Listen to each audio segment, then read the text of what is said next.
एखाद्या व्यक्तीचा DNA profile घटनास्थळावरच्या सॅम्पल्सशी match झाला तर जगातलं कोणतंच कोर्ट हे त्याला डिनाय करू शकत नाही. तर लाय डिटेक्टर म्हणजे काय, तर तो व्यक्ती खरं बोलतोय हे सांगत पण तो खोटं बोलतोय हे पकडतो. मेंदूच्या आहेत एक लहरी इमिट करत असतो, एक लहरी बाहेर टाकत असतो नेहमी. ज्यावेळेस या लहरी बाहेर पडतात तर ते रेकॉर्ड करण्याचं काम ते सेन्सर करतात. तर हे महत्त्वाचे ऑर्गन्स काय करतात, कट केले जातात, बारीक पीसेस करतात आणि ते तपासणीसाठी पाठवले जातात. तर त्या भिंतीवरती एक ब्लडी फिंगरप्रिंट, रक्ताने माखलेलं फिंगरप्रिंट तिथे मिळालं. तर त्या आयोने काय केलं की अरे इसका क्या कर सकते बोले, छोड़ दो बोले, इसको कलेक्ट करने की जरूरत नाही. ज्या गोष्टीचा आपल्याला स्मेल येतो त्याचा 300 पट जास्त स्मेल त्या कुत्र्याला येतो. त्या केसमध्ये तेच झालं. तो थ्रेड काउंट जो तिथे आला तो त्या कोडच्या थ्रेड काउंटशी मॅच झाला आणि त्यावरनं ते बटन घटनास्थळी मिळालेले ह्याच कोडचं हे सिद्ध झालं. नमस्कार मित्रांनो, मी योगेश ढाकणे, शॉर्टअप मराठी या यूट्यूब चॅनलमध्ये आपले पुन्हा एकदा स्वागत करतो. मित्रांनो, आज आपण एका वेगळ्या विषयावरती पॉडकास्ट करत आहोत ज्याचं नाव आहे फॉरेन्सिक सायन्स. मित्रांनो, हा विषय तुम्ही फक्त CID सारख्या मालिकांमधून किंवा वृत्तपत्रांमधून आणि TV चॅनल्स किंवा बातम्यांच्या माध्यमातून ऐकला असेल, पण फॉरेन्सिक सायन्स म्हणजे फक्त बोटांचे किंवा अंगठ्यांचे ठसे यापुरतं मर्यादित नाही आहे. त्यापेक्षा हे क्षेत्र जास्त मोठं आहे आणि त्याच अनुषंगानं त्यामध्ये किती शाखा आहेत, त्याचं काम कसं चालतं, शासकीय स्तरावर त्याचं काम कसं चालतं याविषयी आज आपण माहिती घेणार आहोत. आपल्याला आज गेस्ट म्हणून लाभलेले आहेत विकास आव्हाळे सर. विकास आव्हाळे सरांविषयी सांगायचं झाल्यास नाशिक पोलीस अकॅडमी येथे ते फॉरेन्सिक एक्सपर्ट म्हणून काम करतात आणि DYSP, PSI आणि इतर ज्या कोणत्या शासकीय यंत्रणा आहेत त्यांना ते फॉरेन्सिक सायन्सचं ट्रेनिंग देण्याचं काम करतात. सर, आपलं स्टुडिओमध्ये खूप खूप स्वागत आहे. आपण आम्हाला मार्गदर्शनासाठी आलात. धन्यवाद. शॉर्टअप मराठी या यूट्यूब चॅनलवर आपण मला आमंत्रित केलं त्याबद्दल आपले आभार. सर, पहिलाच प्रश्न शब्दापासूनच सुरू करू. फॉरेन्सिक सायन्स ही टर्म काय आहे आणि ती कुठून आली? ह्या शब्दाचा म्हणजे आपण जेवढं माहिती आहे, सामान्य व्यक्तीला माहीत असतं फॉरेन्सिक म्हटलं की बोटाचे ठसे, इथपर्यंतच त्यांचं ज्ञान मर्यादित आहे. तर फॉरेन्सिक ह्या शब्दाची उत्पत्ती म्हणा किंवा आपल्याकडे भारतामध्ये तो कसा आला? बेसिकली कुठलाही सायन्स ज्यावेळेस आपण म्हणतो, जसं एरोनॉटिकल सायन्स आहे तर विमान संबंधित शास्त्र, किंवा फूड सायन्स आहे तर अन्ना संबंधित शास्त्र. तर फॉरेन्सिक सायन्स असं वाचल्यानंतर आपल्याला जनरली समजत नाही की नेमकं कोणतं विज्ञान. तर फॉरेन्सिक हा जो शब्द आला आहे हा एक लॅटिन वर्ड आहे ज्याचा अर्थ रोमन काळामध्ये अशी जागा जिथे खटले चालवले जातात, थोडक्यात कोर्टरूम ज्याला आपण म्हणतो त्याला फॉरेन्सिक असं म्हटलं जायचं. आणि पुढे शेवटचा जो त्याचा फॉरेन्सिस होता तर त्याचा S निघून C आला. तर साध्या भाषेमध्ये न्यायाला सहाय्य करणारं विज्ञान म्हणजे forensic science. Science which assist law, म्हणजे असं विज्ञान जे न्यायदानाच्या प्रक्रियेला मदत करतं, त्याला आपण फॉरेन्सिक सायन्स म्हणतो आणि त्यावरनं फॉरेन्सिक हा वर्ड आलेला आहे. सर, भारतामध्ये फॉरेन्सिकची सुरुवात कधी झाली आणि पहिली प्रयोगशाळा कुठे होती? भारतामध्ये तशी सुरुवात ही ब्रिटिश काळापासूनच झालेली आहे. म्हणजे जगातला पहिलं अंगुली मुद्रा केंद्र म्हणजे first fingerprint bureau of the world 1897 मध्ये कोलकाता येथे सुरू झाला. परंतु अधिकृतरित्या जर आपण स्वतंत्र भारतातली पहिली फॉरेन्सिक लॅब जर बघितली तर ती 1952 साली कोलकाता इथं सुरू करण्यात आली आणि तिथून पुढं फॉरेन्सिकचा आपल्या देशातला प्रवास हा सुरू झालेला आहे. आणि मग महाराष्ट्रामध्ये कधी फॉरेन्सिकची पहिली? महाराष्ट्रामध्ये त्याच्या एक्झॅक्टली 6 वर्षानंतर म्हणजे 1958 साली महाराष्ट्रातली पहिली फॉरेन्सिक लॅब ही मुंबई इथं सुरू करण्यात आली. सुरुवातीला ज्यावेळेस ती सुरू झाली त्यावेळेस जे रुग्णालय, जे आजचं जे रुग्णालय आहे त्याच्या काही रूम्स ह्या शासनाने अक्वायर करून तिथे ते सुरुवात केली होती. आणि नंतर पुढे मग त्याची विस्तारित इमारत जी आता कलिना, सांताक्रूज ईस्ट हा मुंबईमधला जो एरिया आहे तिथे एक भव्य अशी प्रशस्त अशी इमारत आहे आणि तिथे सध्या मुंबई फॉरेन्सिक लॅब काम करते. दुसरी जी लॅब महाराष्ट्रातली सुरू झाली तर ती 1966 साली नागपूरला सुरू झाली. तिसरी 1979 साली पुण्याला सुरू झाली. चौथी 1982 साली छत्रपती संभाजीनगर तेव्हाचा औरंगाबाद, त्यानंतर 2004ला अमरावतीला आणि 2008ला नाशिक, 2015 नांदेड, 2016 कोल्हापूर. तर मुंबई वगळता या सर्व ज्या इतर प्रयोगशाळांची मी नावं सांगितली या सर्व प्रादेशिक प्रयोगशाळा आहेत, म्हणजे विभागवार त्या दिलेल्या आहेत. ओके. तर तिथं त्याला रिजनल फॉरेन्सिक सायन्स लॅबोरेटरीज म्हणतात आणि यांची पूर्ण कंट्रोलिंग ऑथॉरिटी ही मुंबईला आहे आणि याची हेड लॅब जी आहे, जी प्रमुख आपली राज्यस्तरीय लॅब आहे, तर ती सांताक्रूज ईस्ट कलिना येथे आहे मुंबईमध्ये. ओके. जसा विभागीय प्रयोगशाळांचा तुम्ही उल्लेख केला, तर याची साधारणतः रचना कशी असते प्रयोगशाळांची, याविषयी थोडंसं सांगा. यामध्ये आपण टॉपपासून जर सुरुवात केली तर शासनाच्या वतीनं आणि FSLच्या वतीनं मध्यस्थ एक दुवा म्हणून जे एक मेडिएटरची जी भूमिका आहे, तर त्याचं एक पद आहे DG लीगल अँड टेक्निकल. त्याला पोलीस महासंचालक न्यायिक व तांत्रिक असं म्हणतात. तर ते हे शासन आणि FSL या दोन्हीमध्ये कोऑर्डिनेट करण्याचं काम करतात. त्यानंतर FSLचे संचालक असतात, जे सगळ्या फॉरेन्सिक लॅबच्या जेवढ्या प्रयोगशाळा आहेत महाराष्ट्रातल्या सगळ्यांचे प्रमुख म्हणून एकच डायरेक्टर असतात, संचालक. त्या संचालकांच्या अंडर जेवढ्या ह्या विभागीय प्रयोगशाळा आहेत त्यांचे उपसंचालक काम करतात आणि उपसंचालकाच्या अंडर एक सहाय्यक संचालक असतो. सहाय्यक संचालक हा एका विभागाला असतो. जसे एका लॅबमध्ये आता अनेक विभाग असतात, तर त्यातला एका विभागाचा सहाय्यक संचालकाच्या हाताखाली सहाय्यक रासायनिक विश्लेषक असतो. सहाय्यक रासायनिक विश्लेषकाच्या हाताखाली हा वैज्ञानिक सहाय्यक असतो. ओके. आणि मग तुमचे लॅबोरेटरी अटेंडंट आणि लॅब असिस्टंट, अशा पद्धतीने फॉरेन्सिक लॅबची रचना असते. आता थेट आपण लॅबच्या अनुषंगानं प्रश्न विचारतो की लॅबमध्ये कोणकोणते विभाग असतात? फॉरेन्सिक सायन्सच्या जेवढ्या तुमच्या प्रयोगशाळा आहेत त्यामध्ये कोणकोणते विभाग असतात आणि त्यांचं कामकाज याविषयी थोडक्यात सांगा.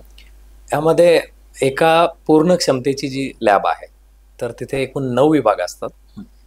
परंतु मुंबई वगळता बाकी सर्व ज्या आपल्या लॅबोरेटरीज आहेत तिथे 6च विभाग त्या ठिकाणी कार्यरत आहेत. ओके. यामध्ये मुंबईमध्ये एक्स्ट्रा काय आहे तर भौतिकशास्त्र विभाग आहे, ज्यामध्ये जे आपण तुटलेल्या काचा वगैरे ॲक्सिडेंटमध्ये पाठवतो किंवा वाहनाचे तुटलेले भाग असतील, वाहनाचे पेंट सॅम्पल असतील, त्याचं ॲनालिसिस केलं जातं. माती जी पाठवतो आपण घटनास्थळावरली त्याचं ॲनालिसिस केलं जातं.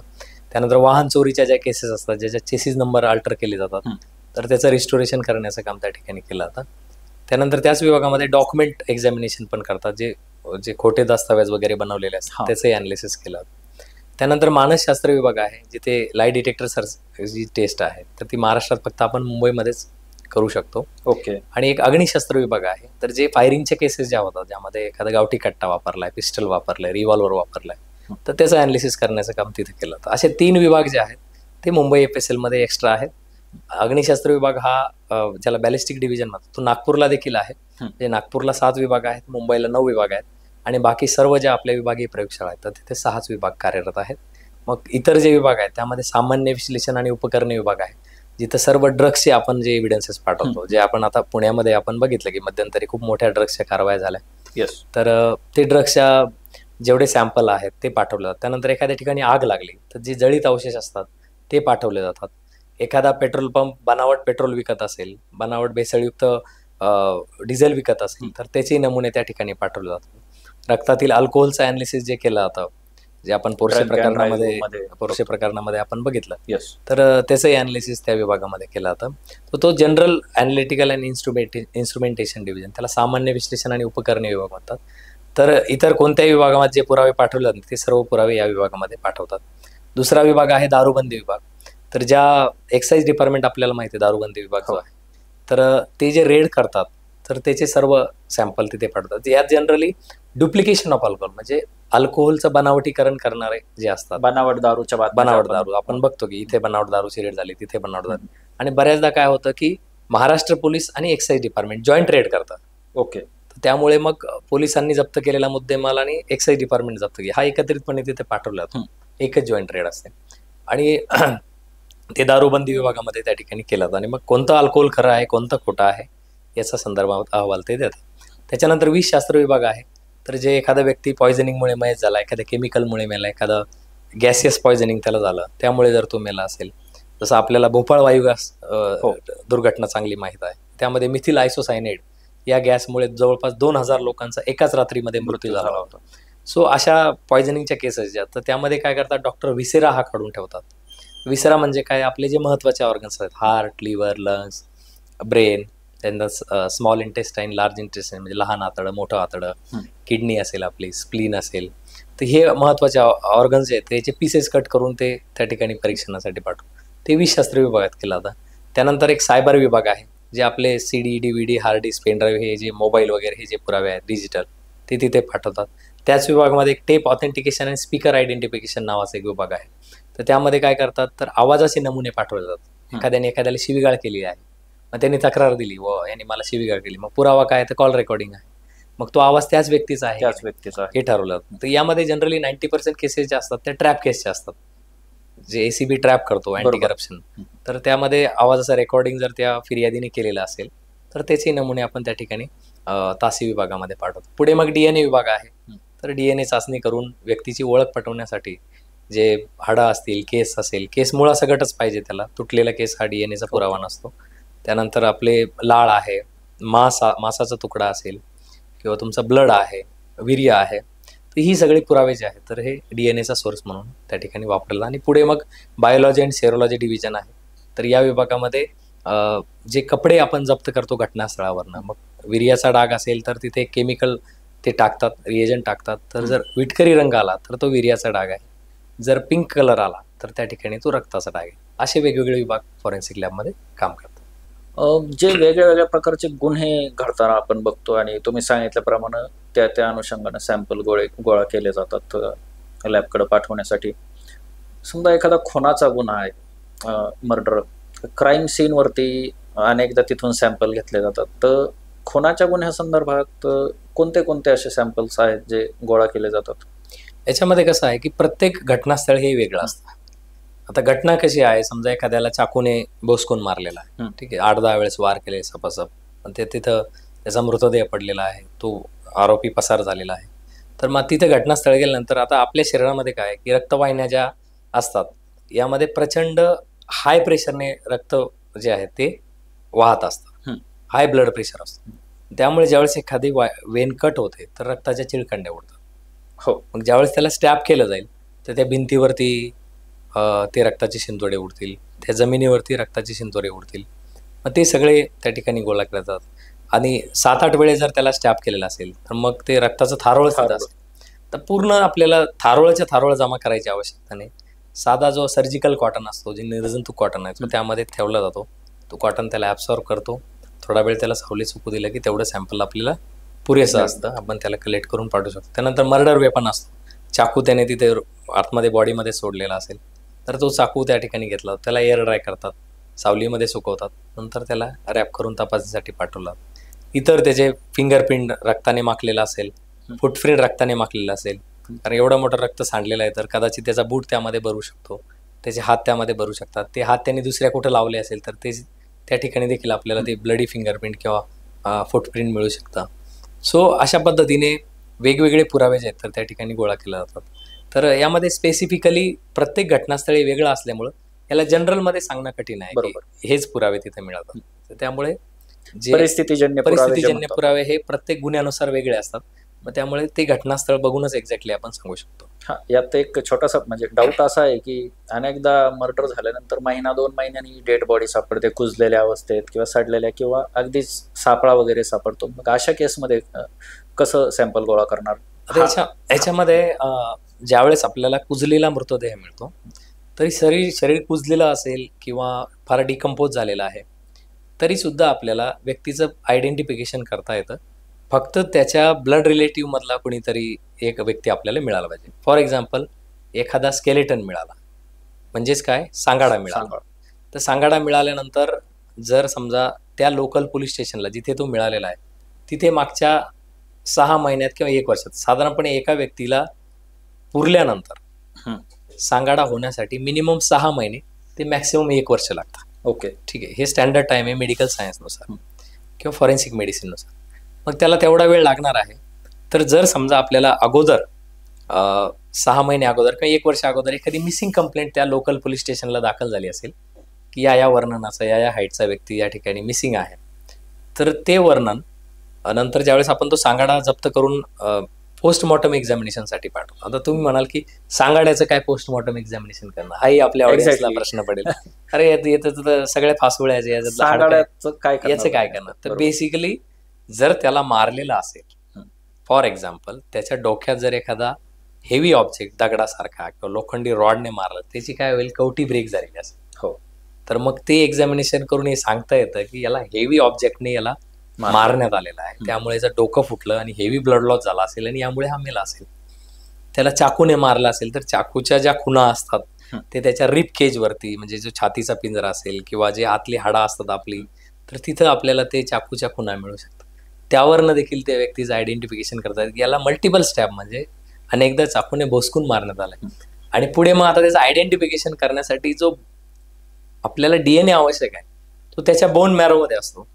ओके. मग बोन मॅरो काय, आता जे लोक नॉनव्हेज खातात ज्यावेळेस ते पीस तोडतात, लेग पीस असेल किंवा पीस, त्या आतमध्ये एक रेडिश पार्ट असतो, लालसर भाग, हो, that is bone marrow. Okay. आपल्या शरीरातल्या जेवढ्या लाल रक्तपेशी असतात तर त्या बोन मॅरो तयार करतात. तर मग तो बोन मॅरो जो आहे तर तो कलेक्ट केला होतो आणि यामध्ये मल्टिपल सॅम्पल घेतात. मल्टिपल यासाठी त्याच्या मांडीचं हाड घेतील, मांडीचं हाड हे सगळ्यात बेस्ट असतं डीएनए साठी, किंवा स्टर्नम बोन, जो छातीचा पिंजरा आपल्या ज्याला अटॅच असतो त्याला स्टर्नम बोन म्हणतात. तर हा स्टर्नम बोन सुद्धा डीएनए साठी एक चांगला सोर्स असतो. तर असे जास्तीत जास्त नमुने घेऊन नंतर त्यातनं डीएनए प्रोफाईल काढला होतो आणि नंतर मग ज्यावेळेस मिसिंग कंप्लेंट मॅच केल्या जातात मग कोणी ना कोणीतरी सापडून जातात. हा, कोणीतरी कंप्लेंट केलेलीच असते, कोणी मिळून जातो आणि प्रोफाईल आपण काढतो. जरी नाही मिळाला तरी आपण वेट करतो कोणीतरी येऊन ते आयडेंटिफाय करावं, कोणीतरी येऊन सांगावं, किंवा कोणीतरी आपण वृत्तपत्रातनं इकडनं तिकडनं पण माहिती देतो, पोलीसचे वेगवेगळे व्हॉट्सअप ग्रुपमधनं पण देतो आणि कोणी ना कोणी येऊन त्याला क्लेम करतं आणि नंतर मग त्याचं आयडेंटिफिकेशन केलं. फॉरेन्सिकमध्ये कोणत्या कोणत्या सायकोलॉजिकल टेस्ट केल्या जातात? जसं की आपण नार्को टेस्टचं नाव नेहमी ऐकतो, या व्यतिरिक्त कोणत्या टेस्ट असतात आणि त्या कशा पद्धतीने केल्या जातात? तर बेसिकली फॉरेन्सिक सायन्समध्ये 3 मानसशास्त्रीय चाचण्या आहेत. एक आहे लाय डिटेक्टर, त्याला पॉलिग्राफी पण म्हणतात. आता लाय डिटेक्टर म्हणजे काय, तर तो व्यक्ती खरं बोलतोय हे सांगत नाही, पण तो खोटं बोलतोय हे पकडतो. ओके. पण तो कसं पकडतो, तर आपला रक्तदाब वाढतो. तर त्यामागचं सायन्स असं आहे की आपल्या शरीरामध्ये ॲड्रेलिन नावाची एक ग्रंथी असते.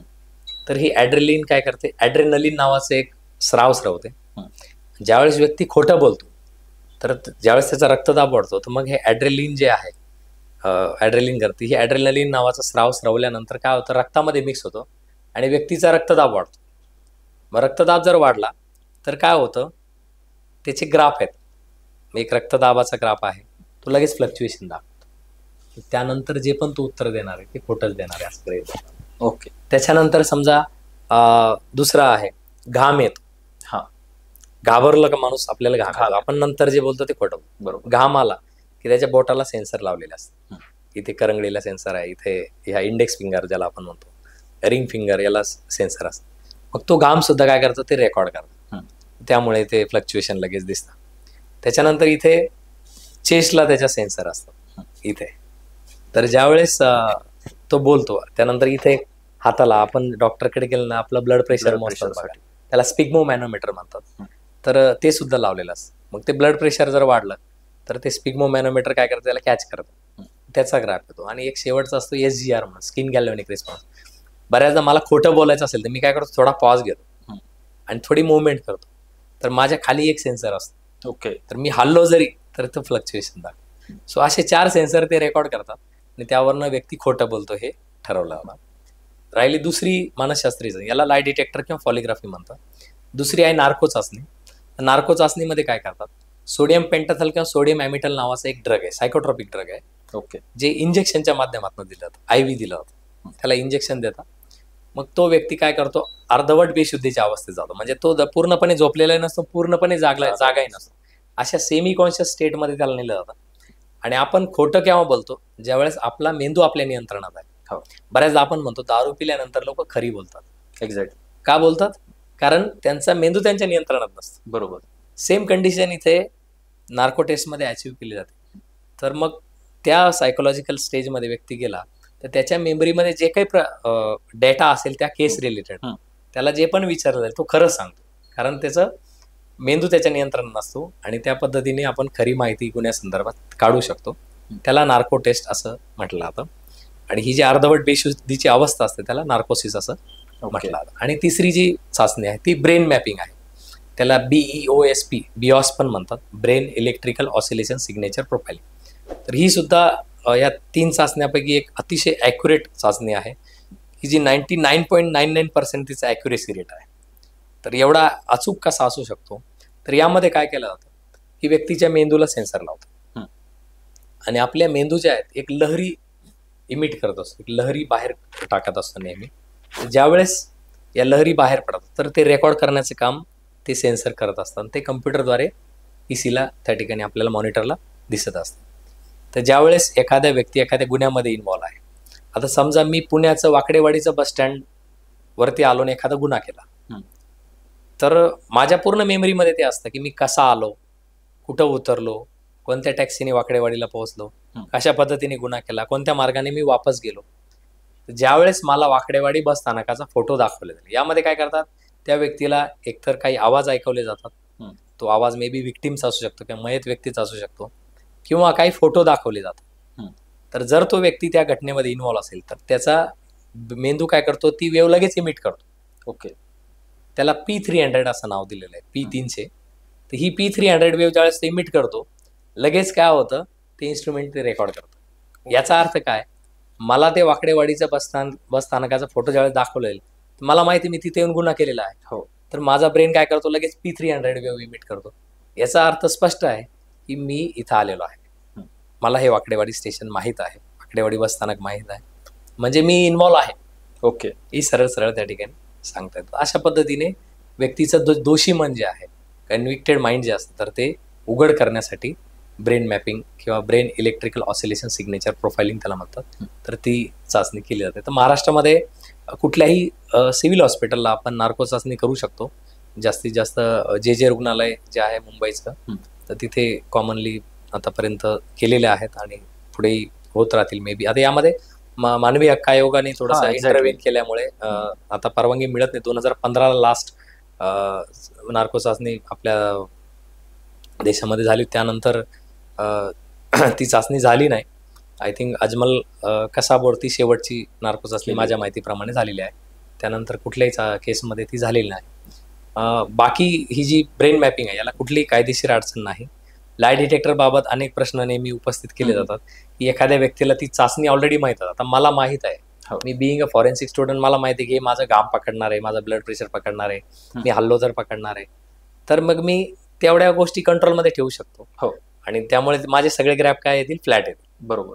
तर ही त्यामधली अडचण आहे. नार्कोटिक्सच्या बाबतीमध्ये ते सायकोट्रॉपिक ड्रग असल्यामुळे डायरेक्ट तुमच्या ब्रेनवरती ऍक्शन करतो, तर तो तुमच्या कालांतराने त्याचा निगेटिव्ह इफेक्ट असू शकतो, तुम्हाला स्मृतिभ्रंश होऊ शकतो. येस.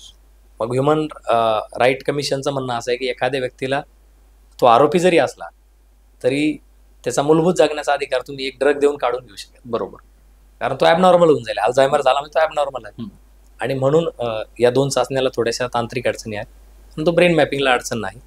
तर सिव्हिल हॉस्पिटलला आपण नार्को चाचणी करू शकतो, मुंबई FSLच्या मानसशास्त्र विभागात आपण लाय डिटेक्टर चाचणी करू शकतो, आणि बँगलोरची जी फॉरेन्सिक लॅब आहे तिथं आपण ब्रेन मॅपिंग करू शकतो. नार्को टेस्टसाठी संबंधित व्यक्तीची परवानगी पण लागत असेल मग? याच्यामध्ये या तिन्ही चाचण्या ज्या आहेत, यांना आपल्याला संबंधित व्यक्तीची संमती ही आवश्यक आहे, पूर्व परवानगी ही आवश्यक आहे, ते कायद्यामध्येच प्रोव्हिजन आहे तसं. फक्त नार्को टेस्टला जे आहे त्याची लेखी संमती आपल्याला कंपल्सरी आहे, रिटर्न कन्सेंट. कारण आपण त्याला ड्रग देणार आहोत, त्याच्या अगोदर त्याला 24 तास मेडिकल ऑब्झर्वेशनमध्ये ठेवलं जातं. एक जनरल फिजिशियन त्याला ऑब्झर्व करतो, मग ती ड्रग त्याला सूट होते की नाही, ते इंजेक्शन त्याला सूट होतं की नाही, सोडियम पेंटाथल किंवा सोडियम ॲमेटाझोल, ते आधी ऑब्झर्व केलं जातं आणि नंतर ते त्याला दिलं जातं. मग त्यामुळे ते त्या ठिकाणी बघितलं जातं, म्हणून तिथं ती ड्रग त्याच्या बॉडीवरती जो काही इफेक्ट करेल त्याला तो स्वतः रिस्पॉन्सिबल आहे असं कन्सेंटच त्याचं घेतलं जातं. आणि म्हणून त्याची लेखी संमती ही न्यायालयाने बंधनकारक केलेली आहे नार्को चाचणीमध्ये. बाकी या दोन चाचण्यामध्ये त्याची ओरल संमती जरी असेल, तोंडी संमती जरी असेल, तरी आपण या चाचण्या घेऊ शकतो. सर, मागाशी तुम्ही मग ओझरता पोस्टमार्टमचा उल्लेख केला, ज्याला शवविच्छेदन अहवाल म्हणतो, तर याविषयी थोडंसं सांगा की शवविच्छेदन कसं केलं जातं किंवा पोस्टमार्टम कसं केलं जातं, आणि फॉरेन्सिकच्या अनुषंगानं शरीरातल्या कोणत्या भागाचे सॅम्पल कशा पद्धतीनं कलेक्ट केले जातात? तर शवविच्छेदन जे आहे, जर करण्याची सिंपल जी पद्धत आहे किंवा कुठलंही शवविच्छेदन जे केलं तर सिंपल पहिला कट हा इथं देतात पूर्णपणे, आणि ही पूर्ण स्किन जी आहे तर ती बाजूला काढली जाते. त्यानंतर छोट्या छोट्या छन्न्या असतात, एक हातोडी असते, त्याने पूर्ण जी कवटी, कारण आपलं कवटी जी असते, स्कल हे आपल्या बॉडी म्हणजे ब्रेनचं हेल्मेट असतं. हो. मग त्याला काय करतात, छन्नीने हळूहळू छोटे छोटे होल करतात आणि मग ती कवटी काढली जाते. मग ब्रेनचं एक्झामिनेशन करतात. ठीक आहे, मग ब्रेनमध्ये काय कलर चेंजेस आलेले आहेत, काही जे ब्रेनचं जे ब्लड आहे त्यामध्ये काय कलर चेंजेस आले आहे, ब्रेनला काही इंजरीज आहे का, काय इतर त्यामध्ये काही ॲबनॉर्मॅलिटीज दिसत आहेत का, असामान्यपणा आहे का, ते बघितलं. पुढे मग इथून कट करतात तर थेट आपल्या खाली जो पोर्शन आहे प्रायव्हेट पार्टपर्यंतचा तो पूर्णपणे त्या ठिकाणी कट करतात. मग ही स्किन बाजूला केली जाते. मग आपला जो छातीचा पिंजरा आहे तो ओपन करतात आणि आतमधले जे आपले फुफ्फुस असेल किंवा हृदय असेल ते त्या ठिकाणी तपासलं जातं.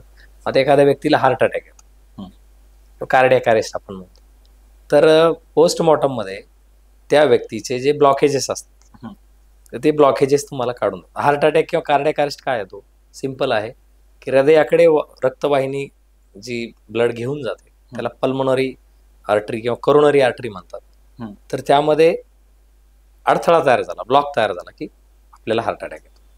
तर मग पोस्टमॉर्टममध्ये ते ब्लॉक जे आहेत ते दाखवतात आपल्याला काढून की हे बघा इथे ब्लॉक होता, यांना अगोदर त्रास झाला असेल पण यांनी दुर्लक्ष केलं म्हणून यांना सिव्हिअर कार्डियाक अरेस्ट.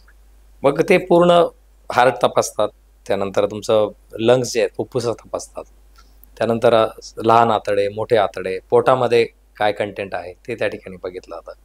त्याच्यानंतर तुमची किडनी असेल, किडनीचं एक्झामिनेशन केलं जातं. सो असे जेवढे आपले महत्त्वाचे व्हायटल इन्स्टॉलेशन ज्याला म्हणतो आपण, म्हणजे महत्त्वाचे ऑर्गन्स जे आहेत बॉडीचे, तर त्याचं परीक्षण त्या ठिकाणी केलं जातं.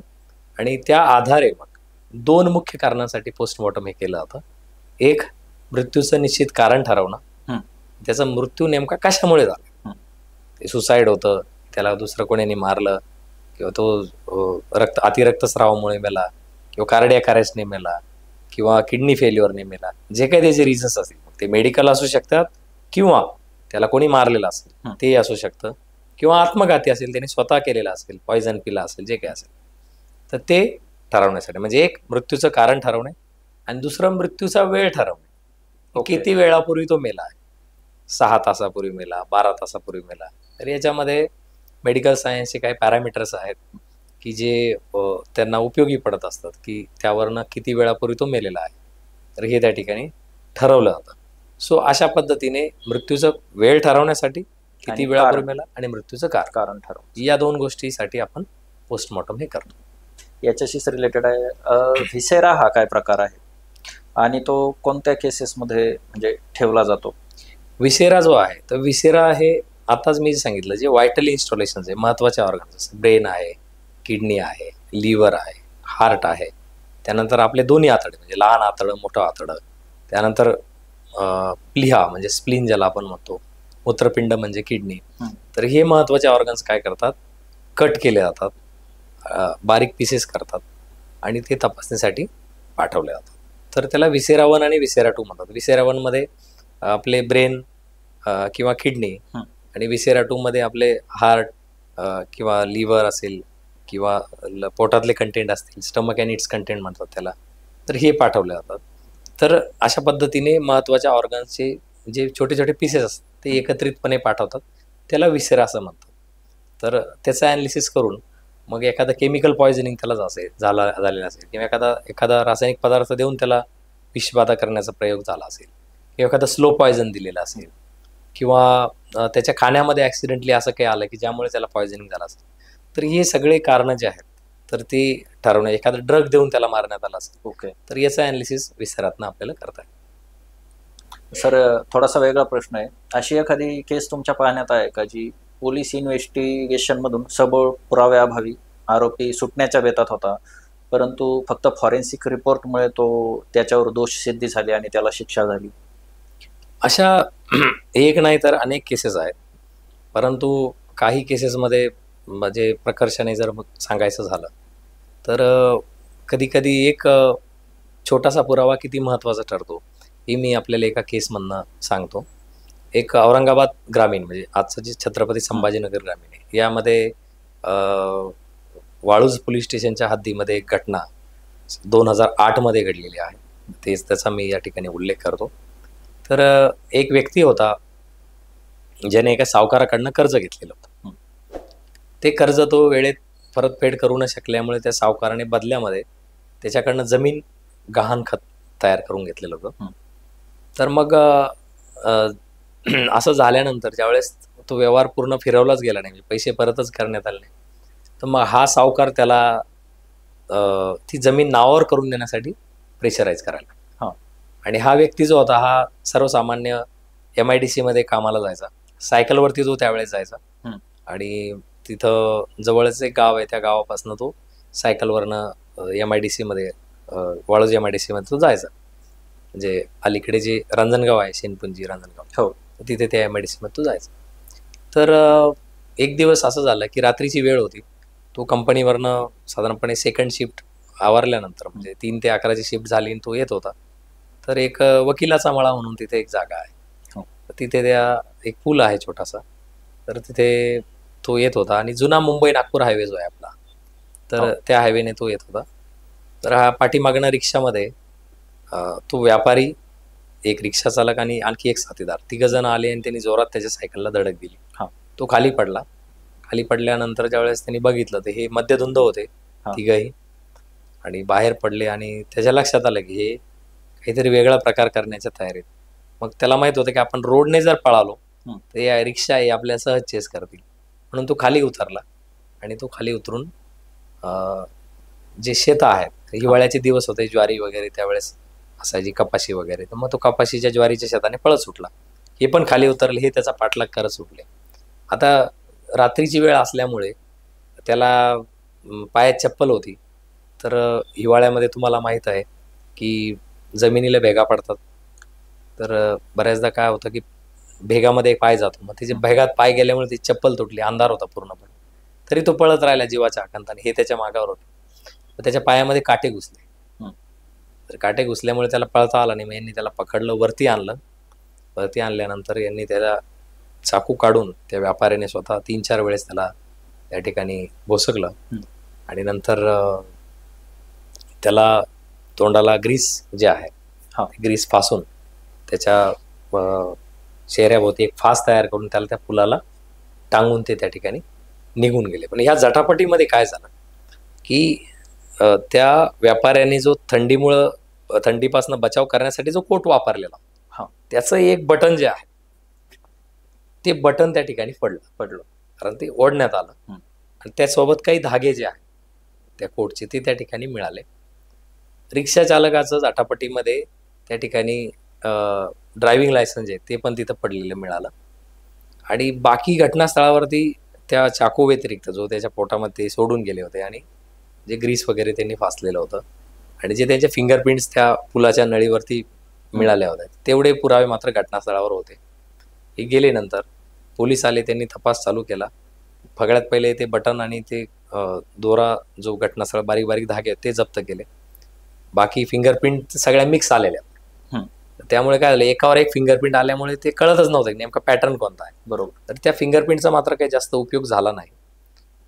परंतु त्यामध्ये क्रिटिकल एव्हिडन्स बघा तुम्ही काय ठरला. ज्यावेळेस तपास सुरू झाला त्यावेळेस पोलिसांनी इन्व्हेस्टिगेशनमध्ये समजलं की यांचा आर्थिक व्यवहार आहे, हा व्यापारी आणि या व्यक्तीचा. मग त्यांनी त्याचा तपास चालू केला. ज्यावेळेस व्यापाऱ्याला समजलं की आपल्यापर्यंत येतोय, तो फरार झाला. मग त्याच्या घरचा शोध ज्यावेळेस पोलिसांनी सुरू केला, मग तुम्हाला माहिती आहे की पोलीस डॉग स्क्वॉड वापरतात.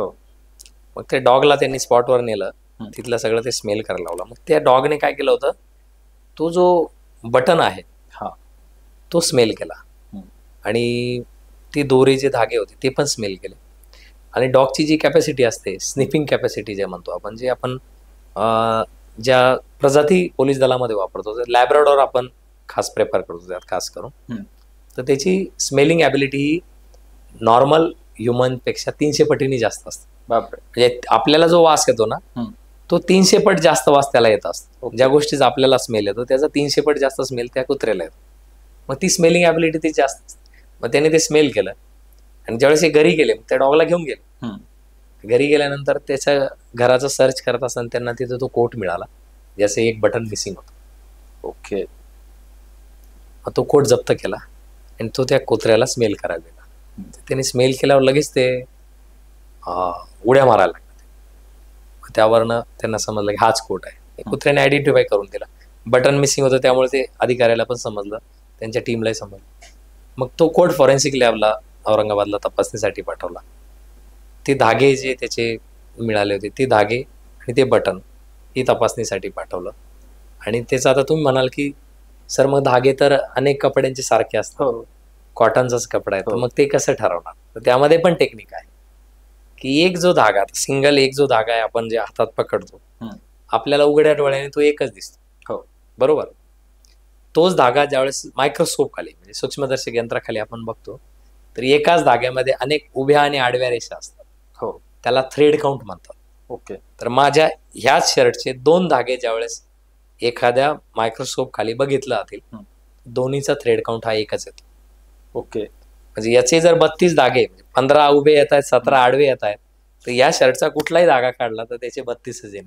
पण तुमचा 37 येऊ शकतो, आणखी दुसऱ्याचा 42 येऊ शकतो, तिसऱ्याचा 50 येऊ शकतो. त्यामुळे ते बाकीचे मॅच होणार नाही.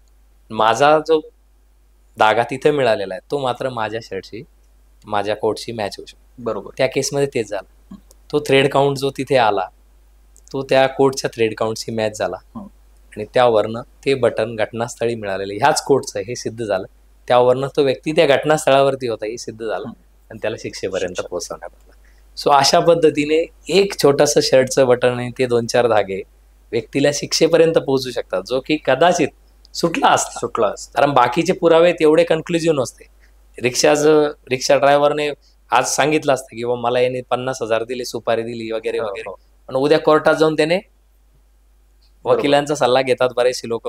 वकिलांनी सांगितलेलं असतं की पोलिसांनी तुला मारहाण केली आणि म्हणून तू प्रेशरमध्ये स्टेटमेंट द्या असं कोर्टाला सांग. आणि लोक काय करतात, होस्टाईल होतात, साक्षी फिरवतात आणि त्यामुळे उद्या तर ट्रायलमध्ये अडचण झाली असते. पण हा फॉरेन्सिक एव्हिडन्स एवढा स्ट्रॉंग होता की याला त्या आरोपी जो होता समजा, त्यातला जो व्यापारी होता तो पैशाने खूप सधन होता. कापसाचा मोठा बिझनेस होता त्याचा, रासायनिक खत विक्रीचा बिझनेस होता, अनेक वेगवेगळे बिझनेसेस तो करायचा आणि शेठ या नावाने त्याला लोक संबोधायचे. त्याला नॉर्मल नाव कोणी घेत नव्हतं. ओके. आणि त्याचे तिन्ही बंधू हे त्या बिझनेसमध्ये होते. त्यामुळे ते एक सधन कुटुंब होतं आणि तरी सुद्धा त्या ठिकाणी त्या केसमध्ये कन्व्हिक्शन जे आहेत, गुन्हासिद्धी ही झाली. तर ते शर्टचं बटन आणि ती धागे त्यामध्ये क्रिटिकल एव्हिडन्स ठरले. यालाच जोडून एक मला असं विचारायचं आहे, परिस्थितीजन्य जे पुरावे आहेत, जसं कोर्टचं बटन ठरलं, एखाद्या केसमध्ये किंवा एखाद्या घटनास्थळावरती जो फर्स्ट इन्व्हेस्टिगेशन ऑफिसर जातो किंवा टीम जातो, तर त्यांनी केलेलं तेव्हाचं इन्व्हेस्टिगेशन किती महत्त्वाचं असतं, रॅदर त्याच प्रकरणामध्ये जेव्हा दुसरी टीम नियुक्त केली जाते रिइन्व्हेस्टिगेशनसाठी, ज्यावेळेस 2 टीमकडून तपास होतो, आधी एकानं केला आणि नंतर एकानं केला, तर कदाचित दोघांचं कन्क्लुजन वेगळं असू शकतं किंवा एकत्रही असू शकतं. तर याकडे तुम्ही कसं बघता? पहिला जाणारा किती इम्पॉर्टंट आहे? याच्यामध्ये काय आहे की फॉरेन्सिक सायन्समध्ये एक बेसिक लॉ आहे, लॉ ऑफ प्रोग्रेसिव्ह चेंज. तो काय सांगतो, everything changes with passage of time. प्रत्येक गोष्ट ही काल परत्वे बदलते. बरोबर. एखादं घटनास्थळ तुम्ही ॲज अ IO एखाद्या घटनास्थळावर जाताय तपासी अधिकारी म्हणून, तर ते घटनास्थळ जे तुम्हाला तिथे गेल्यावर दिसतंय ते जर मला 4 तासांनी बघायला सांगितलं, मी सेकंड IO म्हणून तिथे गेलो, तर त्यामध्ये आमूलाग्र बदल झालेला असतो 4 तासामध्येच. निश्चित. आता आरुषी तलवारचं थोडासा केसचा मी एक रेफरन्स देतो की पहिली जी इन्व्हेस्टिगेशन टीम तिथे होती, तर तिथं टेरेसवरती जी एक भिंत होती, जो जिन्याला आपण जे वरती बांधतो, तर त्या जिन्याच्या वरती जी टेरेसला भिंत होती, तर त्या भिंतीवरती एक ब्लडी फिंगरप्रिंट, रक्ताने माखलेलं फिंगरप्रिंट तिथे मिळाले होते. ओके. तर त्या IOने काय केलं की अरे इसका क्या कर सकते हैं, बोले छोड़ दो, बोले इसको कलेक्ट करने की जरूरत नाही. त्यांनी ते कलेक्ट केलं नाही. ते कोणाचं होतं, मोस्ट प्रॉब्ली ते आरोपीचं असू शकतं, ही त्यामधली एक शंका आहे. त्यांनी ते कलेक्ट केलं नाही. त्यांनी त्यामध्ये 2 थिअरीज आहे. पहिल्या IO टीमचं म्हणणं आहे की ते नोकराच्या मित्रांनीच हेमराजला आणि आरुषीला मारलं. ओके. आणि त्यामुळे हे बाकीचे पुरावे त्यांना काही महत्वाचे वाटले, त्यामुळे त्यांनी सरळ सरळ त्याचा निष्कर्ष तसा काढला. पण ते जर फिंगरप्रिंट कलेक्ट केलं गेलं असतं तर मला असं वाटतं की त्या केसचा निकाल आज वेगळा असतो. दुसरी IO टीम आली त्यावेळेस त्यांच्याकडे काही कॉन्क्रीट इव्हिडन्सेस राहिलेले नव्हते. जी यांनी जमा केलेले पुरावे आणि जी काही केसची ओव्हरऑल थिअरी होती, त्या आधारे त्यांनी एक हायपोथेसिस फॉर्म्युलेट करून दुसरा का निष्कर्ष दिला की दिस केस इज सिम्पल ऑनर किलिंग. आईवडिलांनी त्यांना विक्षिप्त अवस्थेमध्ये बघितलं आणि दोघं डॉक्टर दाम्पत्य होते, मग आपली मानहानी होईल समाजामध्ये म्हणून मग त्यांनी दोघांनी त्या दाम्पत्यांनीच त्यांना मारलं. अशा पद्धतीने एक वेगळा रंग देण्यात. तर त्यामुळे जी फर्स्ट रिस्पॉन्डिंग टीम असते त्यांनी जर प्रॉपर काम केलं तर दुसऱ्या कुठल्याही टीमला तुम्ही अपॉइंट केल्यानंतर तरी त्यामध्ये काही फरक पडत नाही. पण पहिली टीम ही फार क्रिटिकल असते. त्यांनी त्यांचं काम अप टू मार्क आणि सायंटिफिक प्रोटोकॉल पाळूनच जर केलं तर 100% त्यामध्ये आपण आरोपीला शिक्षेपर्यंत नेऊ शकतो. मग अशी तुम्ही ओझरता डीएनए संदर्भातला उल्लेख केला होता, केस जो मुळासकट हवा. तर एक तर डीएनए मॅच होणं ही काय प्रक्रिया आहे? आपण फक्त म्हणतो की किंवा न्यूजपेपरमध्ये येतं डीएनए मॅच झाला. डीएनए मॅच झाला म्हणजे नेमकं काय झालं? एक तर पहिलं डीएनए म्हणजे काय, त्यासाठी कोणते सॅम्पल कलेक्ट करता येतात केसांव्यतिरिक्त सुद्धा, आणि मॅच होणं म्हणजे नेमकं काय होणं याविषयी थोडंसं सांगा. बेसिकली डीएनए हा काय तर आपला जेनेटिक कोड आहे. जसं त्याला 3 शब्द आहेत डीएनए साठी: डीएनए प्रोफाइलिंग, डीएनए टेस्ट आणि डीएनए फिंगरप्रिंटिंग. फिंगरप्रिंटिंग का म्हणतात? कारण ज्याप्रमाणे आपले फिंगरप्रिंट युनिक आहेत त्याचप्रमाणे डीएनए सुद्धा युनिक आहे. त्याच्यानंतर डीएनए प्रोफाईल का म्हणतात? की जसं आपलं फेसबुक प्रोफाईल आहे, फेसबुक प्रोफाईलवर आपल्या सगळ्या बेसिक डिटेल असतात, तसं आपल्या जेनेटिक डिटेल ह्या डीएनए प्रोफाईलमध्ये असतात. ओके. आणि डीएनए टेस्ट का म्हणतात? तर व्यक्तीचं पर्सनल आयडेंटिफिकेशन करण्याची सर्वात खात्रीशीर पद्धत म्हणजे डीएनए टेस्ट आहे, म्हणून त्याला चाचणी असं म्हणतात. आता पुरावे कोणते आहेत यामध्ये? तर लाळ आहे. ओके. केसा व्यतिरिक्त, केस तर मुळासकट पाहिजे, लाळ आहे, त्याच्यानंतर घाम आहे, स्वेट, दूध आहे, मिल्क जे लॅक्टेटिंग मदर जे असतात म्हणजे ब्रेस्ट फीडिंग करणारे, त्याच्यानंतर हाडं आहेत, त्याच्यानंतर मांस आहे, त्याच्यानंतर रक्त आहे, वीर्य आहे. तर ही सगळी पुरावे डीएनएचा सोर्स म्हणून, स्रोत म्हणून वापरले जातात. आता 2 डीएनए मॅच होतात म्हणजे काय होतं? तर आपल्याला माहित आहे की 46 गुणसूत्र असतात, 23 जोड्या असतात. तर 50% कॅरेक्टर हे आईकडनं मुलात येतं, 50% हे वडिलांकडनं येतं. तर बेसिकली यांच्याकडनं 50% ज्यावेळेस येतात तर तो जो नवीन मुलगा तयार होत असतो गर्भामध्ये तो स्वतःचे 50% तयार करतो. ओके. तर त्यामुळे डीएनए हा मॅच होताना जगामध्ये कोणाचाच 100% मॅच होतो. हे तुम्हाला सर्वसामान्य आपल्या ऑडियन्सला ऐकल्यानंतर असं वाटत असेल की मग आई आणि मुलाचा डीएनए हा 100% मॅच होत नाही, मग तो मुलगा त्याचा कसा? बरोबर. किंवा ते वडील त्याचे कसे? हा प्रश्न आपल्या ऑडियन्सला पडू शकतो. तर बेसिकली 99.7% जेनेटिक मटेरियल जगामध्ये सगळ्यांचं सेम आहे. ओके. म्हणजे माझं आणि क्रिस गेलचं जेनेटिक मटेरियल 99% सेम आहे. लक्षात, माझं आणि एखादा जांबिया देशाचा नागरिक आहे त्याचंही जेनेटिक मटेरियल 99% सेम आहे. हे जे 0.03%चं व्हेरिएशन आहे, ह्या व्हेरिएशनमुळे आम्ही सगळे वेगळे आहोत. आता ह्याच्यामध्ये ठरवले कसं जातं की याच्यामध्ये एक सिक्वेन्स असतो, जेनेटिक सिक्वेन्स असतो, रिपीट होत असतो. तर माझ्यामध्ये जो जेनेटिक सिक्वेन्स रिपीट होणार आहे तोच सिक्वेन्स हा माझ्या मुलीमध्ये रिपीट होणार आहे. आणि तो सिक्वेन्स काय असतो? ATGC, adenine, thymine, guanine, cytosine. ही एक आपल्या डीएनए मधले घटक असतात. ओके. तर ही ATGC सिक्वेन्स रिपीट होते. मग माझ्यामध्ये ती दिसणार आहे, माझ्या मुलीमध्ये दिसणार, माझ्या आईमध्ये पण ती असेल, माझ्या वडिलांमध्ये पण ती असेल. ओके. हे रिपिटेशन जर वारंवार 4 वेगवेगळ्या नमुन्यांमध्ये दिसत आहेत, याचा अर्थ हे 4ही एकमेकांच्या रक्ताच्या नात्यात हे कन्फर्म होतं. ठीक आहे. दुसरं आणखी त्याच्या पुढे ॲडव्हान्समेंट आता आलेली आहे की आता डायरेक्ट अलील मार्कर्स आहेत. म्हणजे काय अलील म्हणजे काय की एक जीन असतो जो प्रत्येक डीएनए मध्ये असतो आणि तो प्रत्येक सेलमध्ये असतो. तर तो अलील म्हणजे तो जीन काय करतो? त्याला मार्क करतो म्हणजे काय? माझ्यामध्ये 16-17 नंबरचा अलील आहे, माझ्या मुलीमध्ये सुद्धा 16-17 राहील, माझ्या आईमध्ये पण 16-17 राहील. ओके. माझ्यामध्ये 21-22 आहे, माझ्या मुलीमध्ये 21-22 येईल, माझ्यामध्ये 25-26 नंबरचा आहे, माझ्या मुलीमध्ये 25-26 नंबर आहे. याचा अर्थ I am the biological father of that daughter. ही जी मुलगी आहे तिचा मी जैविक पिता आहे. तर अशा पद्धतीने ते 2 डीएनए मॅच केले. मग जेवढे सिक्वेन्स मॅच होतील, जेवढे अलील मॅच होतील, तर त्या आधारे ते 2 डीएनए हे एक्झॅक्टली मॅच होतात, असा रिपोर्ट त्या ठिकाणी फॉरेन्सिक लॅब देते. फॉरेन्सिक सायन्स बऱ्यापैकी आधुनिक तंत्रज्ञानावरती आधारित आहे.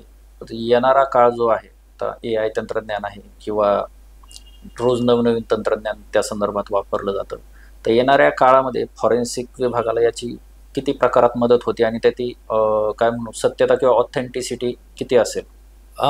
नक्कीच येणारा काळ जो आहे त्यामध्ये तंत्रज्ञानाचा जास्तीत जास्त अंतर्भाव हा फॉरेन्सिक सायन्समध्ये करणं अनिवार्य असणार आहे. कारण आताच नवीन कायदे जे लागू झाले, आपण जे 2023ला 1 जुलै 2023 पासून जे नवीन कायदे आपण स्वीकारले आहेत, तर त्यामध्ये देखील डिजिटल एव्हिडन्स, टेक्निकल एव्हिडन्स या शब्दांवरती फार जास्त भर देण्यात आलेला आहे. आणि त्यामुळे आपल्याला फॉरेन्सिक लॅब ही तांत्रिकदृष्ट्या अपग्रेड करणं हे देखील महत्त्वाचं आहे. आणि त्या दृष्टीने शासन स्तरावर योग्य ती पावलं उचलली जात आहेत. आता जर आपण बघितलं तर मी आत्ताच मागच्या आठवड्यामध्ये आमचे PSI फॉरेन्सिक लॅबला नाशिकच्या व्हिजिटसाठी घेऊन गेलेलो. तर तिथं ज्यावेळेस आम्ही बघितलं, जो रिसेप्शन असतो म्हणजे जिथे पुरावे घेतले जातात प्रत्येक विभागाचे, तर त्यांनी सांगितलं की सर आता प्रत्येक मुद्देमालाला QR कोड आलेला आहे. ओके. म्हणजे तो QR कोड स्कॅन झाल्यानंतर तो मुद्देमाल ज्यावेळेस स्वीकारला जाईल तर कोर्टाची प्रक्रिया होईपर्यंत तो QR कोड इंटॅक्ट राहील त्याला. ओके. मग त्यामुळे उद्या कोणीही त्यामध्ये फॅब्रिकेशन करू शकणार नाही. बरोबर. तर ही जी चेन ऑफ कस्टडी ज्याला म्हणतो, आणि इंटिग्रिटी ऑफ एव्हिडन्स म्हणजे पुराव्याची इंटिग्रिटी कुठेही कॉम्प्रोमाइज होणार नाही, किंवा पुराव्याला कोणी छेडछाड करू शकणार नाही. तर हे या ठिकाणी शासनाने या कायद्यामध्ये बदल केल्यामुळे एक महत्त्वाचं काम झालेलं आहे. आणि त्यामुळे त्याची इंटिग्रिटी ही राखली जाईल. आणि राहिला प्रश्न तंत्रज्ञानाचा, तर आता अनेक सायबरमध्ये बरेचसे ॲडव्हान्स सॉफ्टवेअर येत आहेत जे आपण ऑडिओ व्हिडिओ ॲनालिसिससाठी वापरणार आहोत, कॉल डिटेल ॲनालिसिससाठी वापरणार आहोत.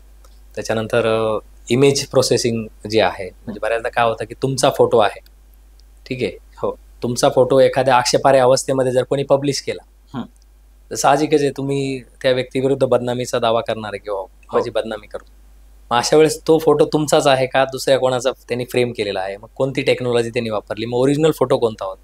तर ह्या सुद्धा ज्या टेक्निक आहेत तर ह्या सुद्धा वापरल्या. आणि राहिला प्रश्न AI चा, तर AI हे खूप मोठं बूस्टर ठरणार आहे फॉरेन्सिकसाठी. कारण AI ने बऱ्याचशा गोष्टी, कारण AI ला जर आम्ही सांगितलं की हे रिएजंट आहे, ही चाचणी आहे, हे सॅम्पल आहे, तू मला ॲनालिसिस करून दे, तो 0 सेकंदात, काही मिनिटांमध्ये, काही सेकंदांमध्ये आम्हाला ॲनालिसिस करून सांगितलं की या सॅम्पलचं ॲनालिसिस केल्यानंतर रिपोर्टमध्ये हे येणं अपेक्षित आहे. सो नक्कीच जे ह्युमन आवर्स आहेत ते नक्कीच वाचतील आणि 100% त्या तंत्रज्ञानाचा येणाऱ्या काळामध्ये महाराष्ट्रालाच नव्हे तर देशालाही फायदा होईल. तंत्रज्ञान वापरून जी गुन्हेगारी घडती ती तंत्रज्ञानाच्याच माध्यमातून तिचं अन्वेषण करणं आता सोपं जाईल असं म्हणलं तर म्हणजे नक्कीच. कसं असतं, सापाचं जे प्रतिविष बनवतात तर ते सापाच्याच विषापासून बनलं. बरोबर, लक्षात. त्यामुळे गुन्हेगाराने कितीही तंत्रज्ञान वापरलं तरी त्याला काउंटर हे तंत्रज्ञानानेच केलं जाऊ शकतं. लक्षात. आणि त्यामुळे पारंपरिक पद्धती ज्या आहेत आपल्या तपासाच्या त्या आता आपण अपग्रेड करत आहोत. पोलीस दलामध्ये देखील टेक्नॉलॉजिकल ॲडव्हान्समेंट खूप येते. तंत्रज्ञान आपण जास्तीत जास्त वापरतोय. आज जास्तीत जास्त जे आरोपी आमचे पकडले जात आहेत पोलीस दलामध्ये, जे आम्ही वेगवेगळ्या गुन्ह्यांच्या माध्यमातून पकडतो, तर जास्तीत जास्त तंत्रज्ञानाचा वापर करूनच पकडतात. फॉर एक्झाम्पल CCTV आहे. आज CCTV अनेक ठिकाणी इन्स्टॉल झालेले आहेत. बरीचशी खाजगी लोकही स्वतःच्या घरावर सिक्युरिटी पर्पजसाठी CCTV ठेवतात. कधी कधी पोलीस इन्व्हेस्टिगेशनमध्ये सरकारने लावलेले CCTV उपयोगात येत नाही, पण एखाद्या खाजगी घरावर लावलेल्या CCTVचा फुटेजमध्ये जो आरोपी मिळाला, त्याचं वाहन मिळालं, तर त्याला लोकेट करतात. बरोबर. सो त्यामुळे हे नक्कीच येणाऱ्या दृष्टीने फायद्याचं आहे. आणि there is no concept like perfect crime. Perfect crime नावाची कोणती कन्सेप्ट या जगामध्ये अस्तित्वात नाही.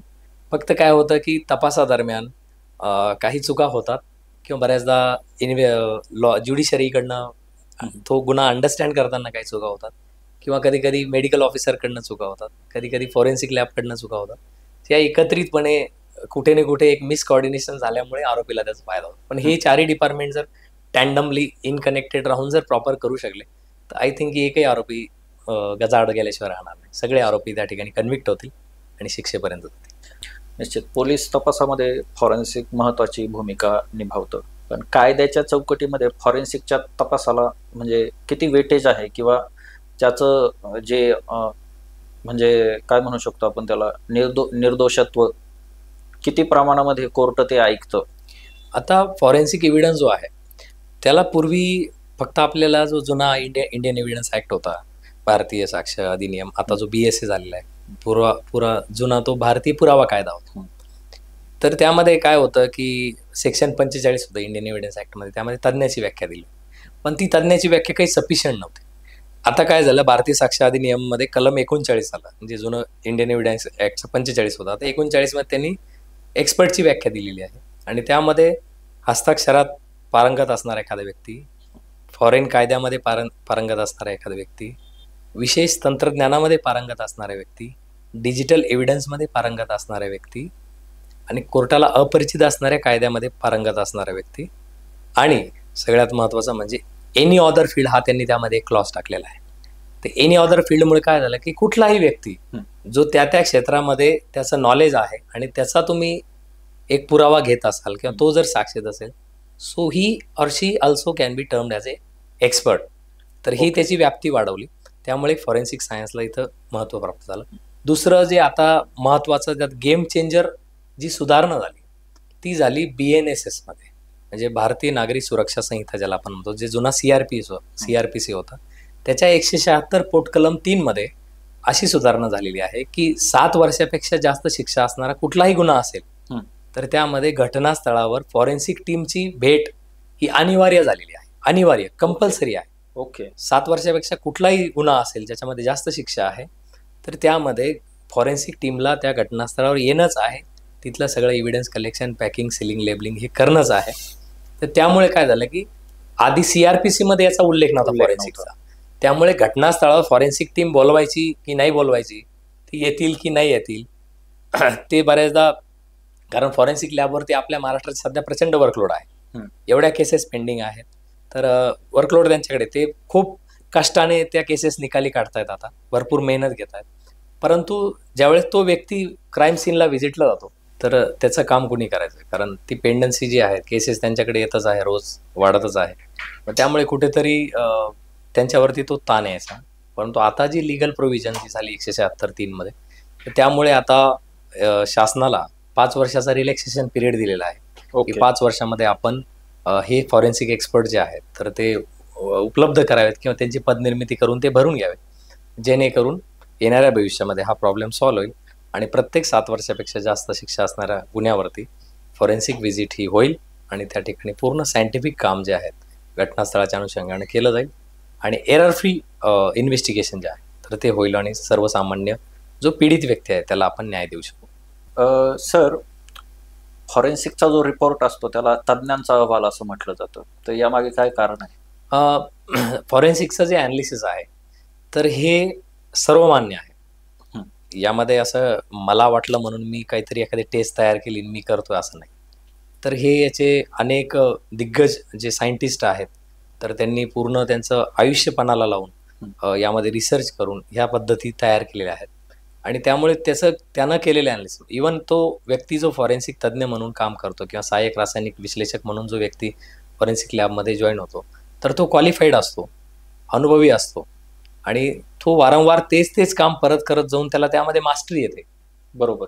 आणि त्यामुळे त्यांनी केलेलं जे काम आहे ते पूर्ण वैज्ञानिकदृष्ट्या सगळ्या कसोट्यांवरती खरं उतरणार असतं, एकदम शास्त्रोक्त असतं आणि त्यावरती कुठलंही दुमत कोणामध्ये असू शकत नाही. एखाद्या व्यक्तीचा DNA प्रोफाईल घटनास्थळावरच्या सॅम्पल्सशी मॅच झाला तर जगातलं कोणतंच कोर्ट हे त्याला डिनाय करू शकत नाही, जगातला कोणताच डिफेन्स लॉयर हे खोटं ठरवू शकत नाही आणि त्यामुळे त्याची विश्वासार्हता, क्रेडिबिलिटी ही सर्वात जास्त असते, टॉपमोस्ट लेवलला असते आणि म्हणून त्या ठिकाणी त्याला तज्ज्ञाचा पुरावा, एक्सपर्ट एव्हिडन्स असं म्हटलं जातं, जे भारतीय साक्ष अधिनियमच्या कलम 39 मध्ये देखील ती व्याख्या दिलेली आहे तज्ज्ञाची. म्हणजे फॉरेन्सिक रिपोर्टला कायदेशीर आधार तर आहेच, पण तो एक विश्वासार्ह पुरावा म्हणून सुद्धा कोर्ट ऍक्सेप्ट करतं. नक्कीच ते विश्वासार्ह आहेत आणि त्यामुळेच ज्या पण केसेसमध्ये त्या ठिकाणी कन्व्हिक्शन झालेलं आहे तर ते फॉरेन्सिक रिपोर्टच्याच आधारे झालेलं आहे आणि ज्या केसमध्ये ॲक्विटल झाले म्हणजे आरोपी सुटलेला आहे तर त्या केसमध्ये फॉरेन्सिक एव्हिडन्सेस वीक असल्यामुळेच आरोपी सुटलेला आहे. निश्चितपणे फॉरेन्सिकचा रिपोर्ट कोर्टामध्ये कोण सादर करतो? पोलिसांमार्फत त्या ठिकाणी तो सादर होतो. डायरेक्ट फॉरेन्सिक लॅब सादर करत नाही. फॉरेन्सिक लॅबकडनं तो रिपोर्ट जो आहे तो कन्सर्न पोलीस स्टेशन, जे संबंधित पोलीस स्टेशन असतं त्या पोलीस निरीक्षकांकडे, जे सिनियर PI असतात त्यांच्याकडे येतो आणि तो बंद लिफाफ्यात असतो. ज्याप्रमाणे पोस्टमॉर्टम रिपोर्ट हा बंद लिफाफ्यात येतो आणि त्याचप्रमाणे हा देखील रिपोर्ट हा बंद लिफाफ्यामध्ये येतो. गोपनीय पुरावा आहे तो. पोस्टमॉर्टम जे आहे त्याचा एक कॉपी ही डायरेक्ट कोर्टाला पण जाते मेडिकल ऑफिसर मार्फत. फक्त फॉरेन्सिक रिपोर्टची थेट कॉपी ही आता पोलिसांना येते. परंतु आता जे नवीन सुधारणा झालेल्या आहेत त्याप्रमाणे आता एक सेंट्रल सर्व्हर बनवण्याचं चाललेलं आहे शासनाचं आणि त्या सेंट्रल सर्व्हरमध्ये मग घटनास्थळावरती जे फोटोग्राफी, व्हिडिओग्राफी केली जाईल, म्हणजे जे मी अगोदर तुम्हाला उल्लेख केला की जी 176 पोटकलम 3 आहे तर त्यामध्ये 7 वर्षापेक्षा जास्त शिक्षा असणाऱ्या गुन्ह्यामध्ये फॉरेन्सिक टीमला जायचंच आहे, परंतु त्यामध्ये videography and photography of the crime scene is mandatory. Okay. म्हणजे त्या घटनास्थळाची फोटोग्राफी पण करायची आहे तुम्हाला आणि व्हिडिओग्राफी पण करायची आहे. तर त्यामुळे तो एक ॲडेड ॲडव्हान्टेज आहे. तर त्यामुळे काय होईल की जसं घटनास्थळ आहे, कुठलाही पुरावा गोळा करण्यापूर्वी ते घटनास्थळ हँडल कसं केलं जातं ते करण्यापूर्वी त्याची फोटोग्राफी व्हिडिओग्राफी होणं गरजेचं आहे. म्हणजे काय आहे की एक्झॅक्टली घटनास्थळ होतं कसं हे कोर्टाला समजलं पाहिजे ना. बरोबर. त्याची संवेदनशीलता किती आहे, कशा पद्धतीने त्याला मारण्यात आलं, तर हे कोर्टाला कळावं म्हणून ती फोटोग्राफी व्हिडिओग्राफी त्या सेक्शनमध्ये ॲड करण्यात आलेली. तर आता हे सेंट्रल सर्व्हरमुळे काय होईल की ते डायरेक्ट व्हिडिओ फोटो ई साक्ष नावाचं ॲप आपण आणलेलं आहे, शासनाने तयार केलेलं आहे. तर त्यावरती ते व्हिडिओ अपलोड केले जातील, ते डायरेक्ट कोर्टाला दिसतील, FSLला दिसतील. FSL जे ॲनालिसिस करेल ते देखील त्याचा एक ई कॉपी ज्याला आपण म्हणतो, जी ऑनलाईन पाठवली जाते. तर आता ई कॉपी त्या ठिकाणी येणार आहे. ई ऑफिस महाराष्ट्र शासनाने जोरदार चालू केलेलं आहे की आता तुम्हाला पेपरलेस काम करायचं आहे. हो. आणि मुख्यमंत्री वारंवार म्हणतात की ह्युमन इंटरव्हेन्शन आपल्याला शासकीय सेवेमधलं कमी करायचं आहे. मग त्यासाठी पेपरलेस आणि डिजिटल आपल्याला जास्तीत जास्त व्हावं लागेल. आणि म्हणून मग हे ह्युमन इंटरव्हेन्शन कमीत कमी असणारं माध्यम कोणतं आहे, तर मग ते डिजिटल माध्यम आहे. आणि याचा वापर जो आहे तर तो जास्तीत जास्त त्या ठिकाणी व्हायला लागलेला आहे.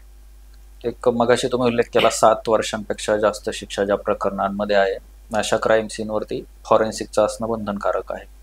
तर मग या टीममध्ये फॉरेन्सिकच्या कोण कोण असतं घटनास्थळावर जाण्यासाठी? याच्यामध्ये फॉरेन्सिक लॅबचा कोणत्याही विभागाचा, म्हणजे जसं दारूबंदी विभाग असेल, विषशास्त्र विभाग असेल, DNA विभाग असेल, तर ते तिथले जे उपसंचालक असतात तो त्यांचा अधिकार आहे की त्यांनी कोणाला पाठवायचं. सर्वसाधारणपणे एका टीममध्ये एक ऑफिसर म्हणजे सहाय्यक रासायनिक विश्लेषक दर्जाचा एक अधिकारी आणि एक सायंटिफिक असिस्टंट, वैज्ञानिक विश्लेषक किंवा वैज्ञानिक सहाय्यक त्याला म्हणतात. तर असे 2 आणि नंतर मग त्या समवेत ते उपसंचालक ठरवतील किंवा आणखी किती लोकांना पाठवायचं. तर असे साधारणपणे एक ऑफिसर, एक असिस्टंट आणि आणखी मे बी 1 किंवा 2 लोक एक्स्ट्रा, साधारणपणे 3 ते 4 लोकांची टीम ही घटनास्थळी व्हिजिट देऊ शकते. त्यामध्ये मगाशी उल्लेख केल्याप्रमाणे आता फोटोग्राफी आणि व्हिडिओग्राफीवाले पण लोक असतील? हां, ते त्यांच्याच टीमचा भाग असतात. ओके. तर ते 4 लोक जे जातील त्यातला एक व्यक्ती जो आहे तर ते घटनास्थळाची फोटोग्राफी आणि व्हिडिओग्राफी करेल. ठीक आहे. एखाद्या प्रकरणामध्ये फॉरेन्सिकचा अहवाल प्रलंबित आहे, मग अशा केसमध्ये कोर्ट संबंधित आरोपीला जामीन देऊ शकतं? नक्की देऊ शकतं, कारण कोर्टाचा त्यामागचा व्ह्यू असा आहे की जर अहवाल प्रलंबित आहे तर अहवाल किती दिवसात येईल हे तुम्ही खात्रीशीर सांगू शकता का? नाही, कारण पेंडन्सी खूप आहे. तर त्यामुळे जर अहवाल यायला जर 3 महिने लागणार असतील किंवा 2 महिने लागणार असेल किंवा 1 महिना लागणार, तर ज्या आरोपीला तुम्ही ज्युडिशियल कस्टडी मागतायत तर ती आम्ही कोणत्या ग्राउंडवरती द्यायची हे कोर्ट आपल्याला विचारतं किंवा सरकारी पक्षाला विचारतात. मग सरकारी पक्षाकडे त्यात उत्तर नसतं बऱ्याचदा, कारण अहवाल जर तुमच्याकडे कधी येणार याची शाश्वती जर तुम्हाला नसेल फॉरेन्सिक लॅबच्या, तर मात्र तिथे अडचण होते. मग त्यावेळेस सरकारी पक्ष म्हणतं की सर आपण, म्हणजे कोर्टाला सांगतं की आपण जसा निर्णय केला. मग त्यामध्ये बऱ्याचदा कोर्ट आरोपीला त्या ठिकाणी जामीन देतं. पण जर अहवाल येणार असेल लगेच 2 दिवसात 4 दिवसात, तर त्या केसमध्ये मात्र त्याचा MCR जो आहे तर तो वाढवून दिला जाऊ शकतो. गुन्हेगारीचं बदलतं स्वरूप किंवा त्यामध्ये आता आधुनिक तंत्रज्ञानाचा वापर अनेक गुन्हेगार करताना दिसतात. या अनुषंगानं फॉरेन्सिकला किती महत्त्वाचं आहे किंवा फॉरेन्सिक सायन्स, फॉरेन्सिक रिपोर्ट हे किती महत्त्वाचं आहे? आता याच्यामध्ये जितकं टेक्नॉलॉजिकल ॲडव्हान्समेंट होतीये तितकंच फॉरेन्सिक देखील ॲडव्हान्स होत चाललेलं आहे. किंबहुना ते गरजेचं आहे, कारण जर एखादा आरोपी एखादं लेटेस्ट सॉफ्टवेअर वापरून जर एखादा गुन्हा करत असेल तर त्याला काउंटर करण्यासाठी आपल्याला त्यापेक्षा ॲडव्हान्स सॉफ्टवेअर वापरावं लागेल. सो त्यामुळे हे क्रमप्राप्त आहे की जर टेक्नॉलॉजिकल क्राईम वाढत आहेत, टेक्नो क्राईम वाढत आहेत, तर त्याला काउंटर करण्यासाठी आपली जी यंत्रणा आहे ती फॉरेन्सिक लॅबची असेल, पोलीस यंत्रणा असेल, तर हिला देखील आपल्याला एका वरच्या लेवलला आणावं लागेल. आणि त्यासाठी शासन स्तरावरती खूप मोठ्या प्रमाणावरती प्रयत्न जे आहेत तर ते आता चाललेले आहेत.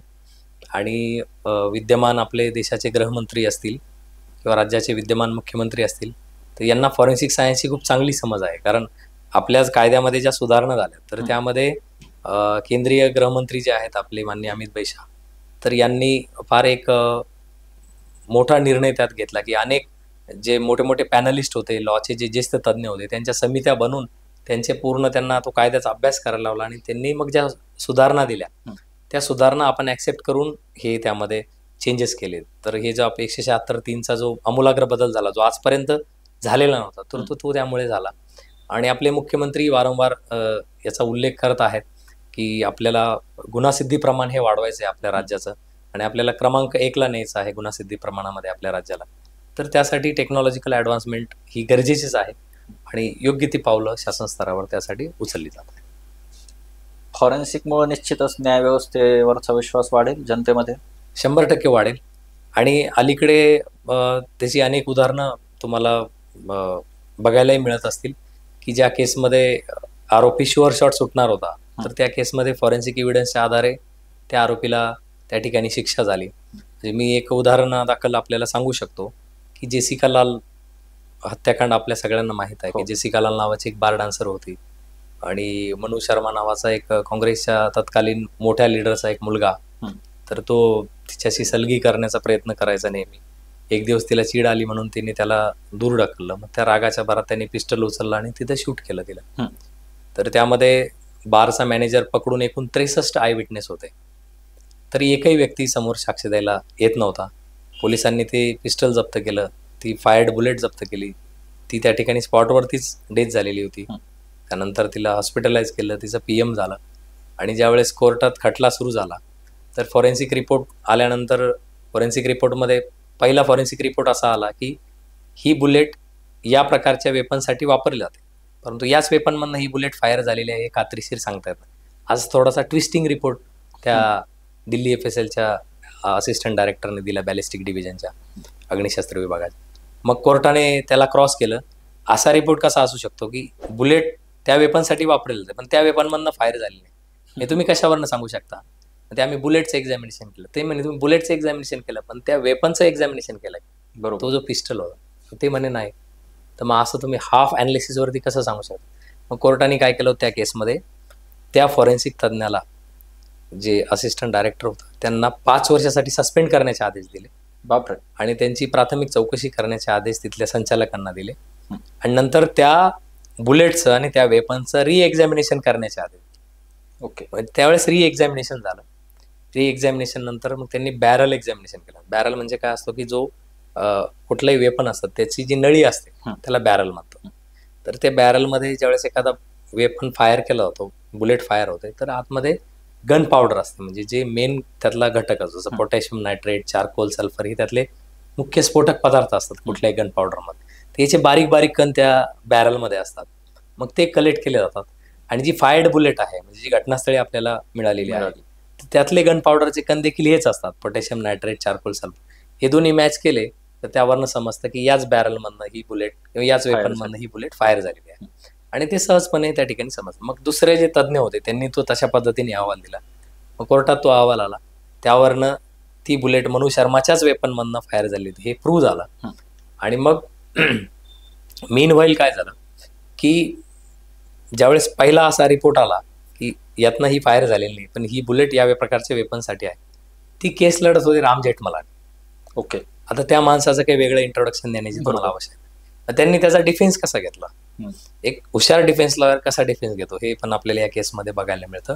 एक फॉरेन्सिक एव्हिडन्स किती क्रिटिकल असतो, मेडिकल एव्हिडन्स किती क्रिटिकल असतो हे पण आपल्याला या एकाच केसमध्ये बघायला मिळेल.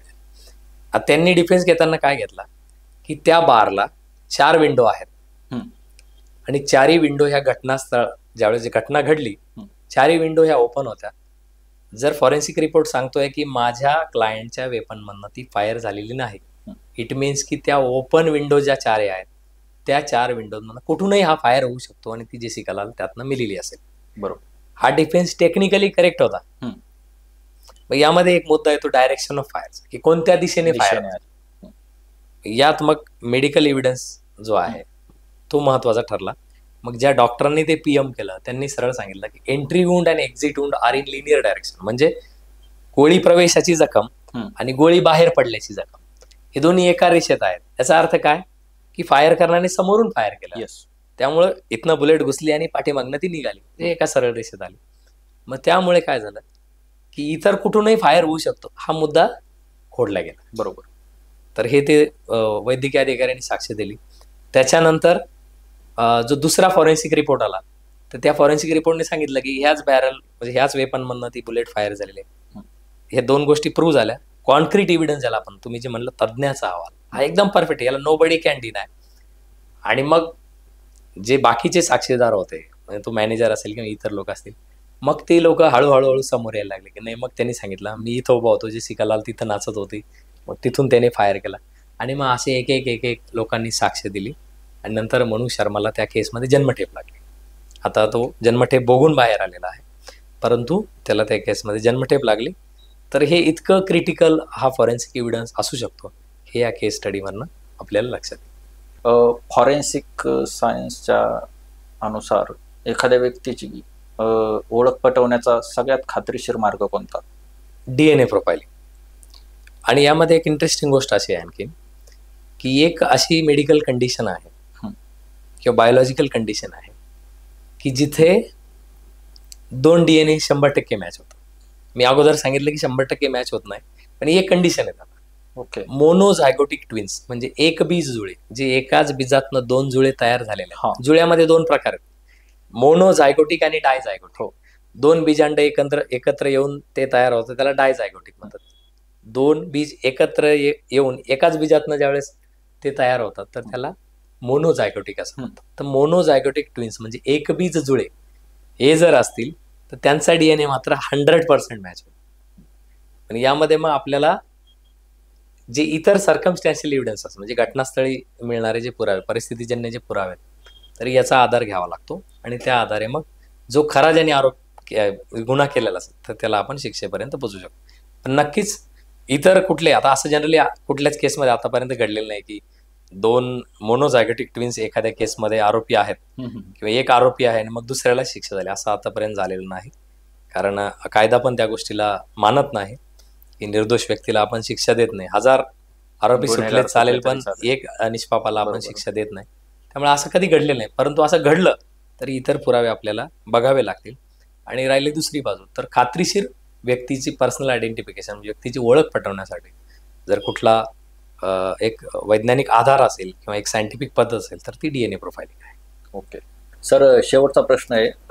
फॉरेन्सिक विषय आपण बघितलं, सध्या फॉरेन्सिक सायन्स पुढे कोणकोणती आव्हाने तुम्हाला जाणवतात?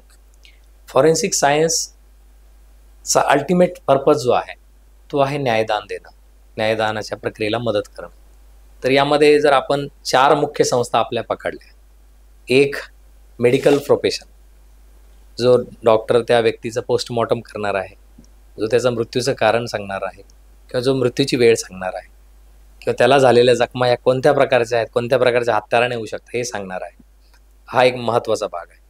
दुसरी आपली पोलीस यंत्रणा, जी सगळ्या घटनास्थळावरले पुरावे गोळा करून त्याचा पूर्ण तपास करणार आहे, आरोपी पकडणार आहे. तिसरी आहे आपली फॉरेन्सिक लॅब, जे पुरावे पोलिसांनी गोळा केलेले आहे किंवा जे मेडिकल ऑफिसरने विसरा गोळा केलेला आहे तर तो जो तपासणीसाठी पाठवला होतो त्याचं ॲनालिसिस करण्याचं काम फॉरेन्सिक करणार आहे.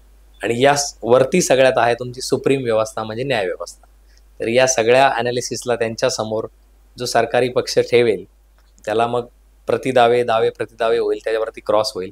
परंतु जी खरी बाजू, जी न्यायाची बाजू आहे ती समोर आणली जाईल आणि त्याला अंतिम रूप देण्याचं काम हे न्यायव्यवस्थेचं आहे. तर ह्या 4ही संस्था जर एकत्रितपणे चांगल्या प्रकारे कोऑर्डिनेशन ठेवून जर काम करू शकल्या तर फॉरेन्सिकचं मी म्हणतो खूप मोठं आव्हान हे कमी होऊन जाईल. हे सगळ्यात मोठं आव्हान आहे की या 4 संस्था एकत्रितपणे प्रॉपर कोऑर्डिनेशन ठेवून पुढे जातील आणि न्यायदानाच्या प्रक्रियेमध्ये मदत करतील. आणि जी टेक्नॉलॉजिकल ॲडव्हान्समेंट आहे, जे ट्रेनिंग आहे, म्हणजे फॉरेन्सिकच्या लॅबच्या अधिकाऱ्यांचं ट्रेनिंग चालतं, पोलीस अधिकाऱ्यांचंही ट्रेनिंग चालतं, मेडिकल ऑफिसरचंही ट्रेनिंग चालतं आणि ज्युडिशियल ऑफिसर जे आहेत किंवा जे ज्येष्ठ विधिज्ञ आहेत किंवा जे जजेस आहेत त्यांचंही ट्रेनिंग चालतं. तर यांचे जॉईंट ट्रेनिंग सेशन व्हायला पाहिजे. एकत्रित ट्रेनिंग जर झालं तर एकमेकांच्या डिपार्टमेंटच्या असणाऱ्या उणिवा एकमेकांशी डिस्कस करता येतील आणि एका प्लॅटफॉर्मवरती त्या सगळ्या सॉल्व्ह होतील. तर हे जर एकत्रित झालं तर नक्कीच याला एक गती प्राप्त होईल आणि फॉरेन्सिक सायन्स समोरचं जे हे सगळ्यात मोठं आव्हान आहे त्याला आपण लिलया पार करू आणि उत्तम काम जे आहे तर येणाऱ्या भविष्यामध्ये एकत्रितपणे मिळून आपण न्यायदानाचं करू शकू असं मला वाटतं. सर, बहुतांश सगळे प्रश्न माझे विचारून झालेत, परंतु तुम्ही आमच्या दर्शकांना काही संदेश देऊ इच्छिता का, त्याविषयी सांगा. दर्शकांना मी एवढं सांगेल की आताचा जो काळ आहे तो खूप बदलत चाललेला आहे, खूप ॲडव्हान्स होत चाललेला आहे. तर त्यामुळे जो पण आपण कंटेंट बघतो, यूट्यूबला असेल किंवा सोशल मीडियावरती असेल, तर तो कंटेंट हा आपल्याला, कारण सिम्पल असतं की जो ज्या प्रकारचा आपण कंटेंट बघतो त्याच प्रकारचा कंटेंट आपल्याला सजेस्ट केला जातो. हो. त्यामुळं क्वालिटी कंटेंट बघावा, नॉलेजेबल कंटेंट बघावा आणि आपल्या फॅमिलीमधले जे आपली लहान मुलं असतील, मुली असतील, जे इतर मेंबर्स असतील, त्यांनाही क्वालिटी कंटेंट दाखवावा आणि आपल्या नॉलेजला सोर्सफुल नॉलेज, म्हणजे ज्याचा सोर्स ऑथेंटिक आहे असं नॉलेज घ्यावं. व्हॉट्सॲप युनिव्हर्सिटीकडनं किंवा इतर जे लोक शेअर करतात फॉरवर्डेड मेसेज, तर ते किती खरे आहेत याची सत्यता पडताळावी आणि क्वालिटी कंटेंट बघूनच आपण स्वतःला डिजिटली लिटरेट जे म्हणतो आपण, डिजिटली साक्षर करणं ही काळाची गरज आहे, तर ती करावी असं मला व्यक्तिशः वाटतं. आणि यूट्यूबसारखा प्लॅटफॉर्म आहे जिथे असंख्य चांगल्या गोष्टी देखील आपल्याला मिळतात. आणि मी आवर्जून उल्लेख करतो आपल्या चॅनलचा, की आपल्या चॅनलच्या माध्यमातून अशा गोष्टी ज्या सर्वसामान्य त्यापासून पूर्णपणे अनभिज्ञ आहेत, तर ते आपण जगासमोर आणतायत, महाराष्ट्रासमोर आणतायत. तर हे खूप मोठं काम आपण करतो. त्यासाठी मी मनपूर्वक आपल्याला शुभेच्छाही देतो. आणि असे चॅनल लोकांनी सर्च करावे आणि अशा चॅनलवरती येणाऱ्या लोकांचे कंटेंट हे आवर्जून बघावे, असा मला सर्वसामान्य महाराष्ट्रातील जनतेला संदेश आहे. धन्यवाद सर. फॉरेन्सिक सायन्स हे फक्त फिंगरप्रिंट पुरतं मर्यादित नाही आहे. त्याच्या अनेक शाखा, अनेक विभाग आणि त्याच्या अनेक कांगोरे तुम्ही आमच्या दर्शकांसाठी आज या पॉडकास्टच्या माध्यमातून त्यावर प्रकाश टाकला. त्याबद्दल तुमचे मनापासून आभार. धन्यवाद सर. थँक्यू. तर मित्रांनो, हे होते विकास आव्हाळे सर, जे फॉरेन्सिक एक्सपर्ट म्हणून आपल्याला आज गेस्ट म्हणून लाभले होते आणि त्यांनी फॉरेन्सिक सायन्स हा विषय एकदम सोप्या पद्धतीने आपल्यापर्यंत पोहोचलाय. तुम्हाला हा एपिसोड कसा वाटला हे कमेंटमध्ये नक्की कळवा. चॅनलला सबस्क्राईब केलं नसेल तर सबस्क्राईब करा आणि आपलं शॉर्टअप मराठी हे चॅनल इतरांसाठीही तुम्ही शेअर करा. तुम्हाला ज्या ज्या क्लिप्स आवडतात, शॉर्ट्स आवडतात किंवा पूर्ण एपिसोड आवडला असेल तर तो सुद्धा तुमच्या मित्रमैत्रिणींपर्यंत शेअर करा. आपण लवकरच पुढच्या पॉडकास्टच्या माध्यमातून कनेक्ट होऊ. तोपर्यंत नमस्कार.